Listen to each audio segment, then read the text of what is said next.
Baik, perkenalkan nama saya Diva Titania Novindra Putri dengan NIM 23 1093 2012. Baik, pada kesempatan kali ini saya akan membahas kasus mengenai tragedi Galodo Marapi dan titik lemah kesiapsiagaan bencana. Kasus ini menyoroti tingginya korban jiwa akibat banjir lahar di Sumatera Barat pada bulan Mei 2024 yang mengulang tragedi pada tahun 1979. Fokus utamanya adalah kegagalan pada fase pra-bencana meskipun telah ada Undang-Undang Nomor 24 tahun 2007.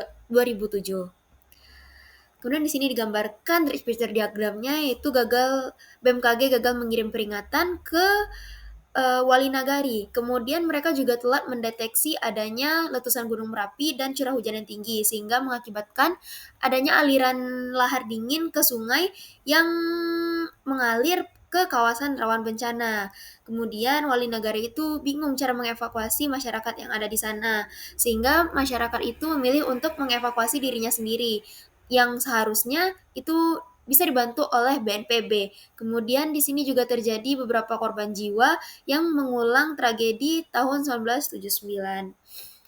Kemudian gejala masalahnya itu ada korban jiwa, terus ada orang yang mengungsi, terus kalau korbannya itu serupa tahun 1979, kemudian tidak ada pemberitahuan mengungsi, evakuasinya itu terjadi sendiri dan kurang terorganisir. Kemudian terputusnya Jalan Nasional Padang Bukit Tinggi. Terus penanggulangan bencana itu fokusnya pada Golden Time Basarnas dan kembalinya hunian rawan bencana. Kemudian ada elemen-elemen masalah yang terjadi yaitu pengambil keputusan itu ada BNPB, BMKG, PVMG, Pemprov Sumbar, Bupati Agam, dan Wali Nagari. Kemudian tujuannya itu untuk mencapai kesiapsiagaan bencana yang tinggi. Dengan korban jiwa mendekati nol, kerusakannya tuh sedikit dan adanya peringatan dini. Dengan juga integrasi peringatan dini, ada pelatihan warga, terus ada penguatan infrastruktur, dan sistem pemantauan mandiri yang berfokus pada pencegahan bencana. Di mana konteksnya itu ada di wilayah di daerah aliran sungai Merapi yang rawan banjir lahar dingin. Kemudian untuk kriteria keputusannya itu biayanya tuh dianggap beban karena peringatan harus cepat dan akurat. Kemudian di sini ada pemangku kepentingan masalah, yaitu ownernya ada Pemda dan BNPB, terus customer-nya itu ada masyarakat terdampak, dan problem user-nya itu ada aparat lokal, masyarakat, lembaga teknis seperti BMKG dan PVMBG. Terus ada problem analisnya itu seperti tenaga ahli dan media massa.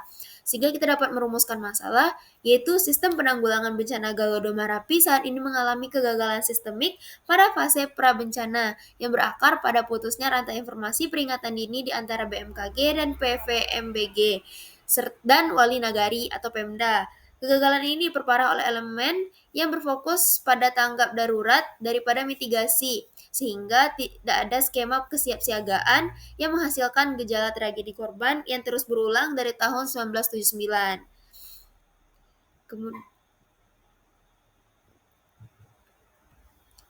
Kemudian di sini saya memilih nama modelnya yaitu model sistem peringatan dini dan kesiapsiagaan evakuasi terintegrasi berbasis komunitas.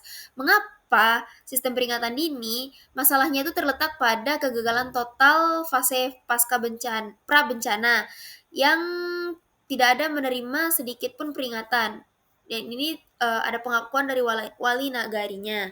Kemudian di sini tuh kenapa terintegrasi? Karena rich picture-nya itu saling menunjukkan putusnya komunikasi antara BMKG dan masyarakat. Sehingga dia tuh yang tidak sejalan dengan peringatan yang belum end to end. Jadi solusinya itu adalah sistem terintegrasi. Terus mengapa berbasis komunitas? Karena sistem top down dari pemerintah tuh terbukti nggak efektif, sehingga informasi itu nggak sampai ke tingkat bawah. Jadi studi kasusnya ini menunjukkan keberhasilan sistem pemantauan mandiri berbasis handy talkie yang dikelola langsung oleh masyarakat. Sehingga model ini mengadopsi pendekatan serupa yang memberdayakan wali nagari dan kelompok siaga bencana sebagai operator aktifnya. Baik, sekian presentasi mengenai tragedi Golodo. Bila ada salah kata, saya mohon maaf. Dan terima kasih.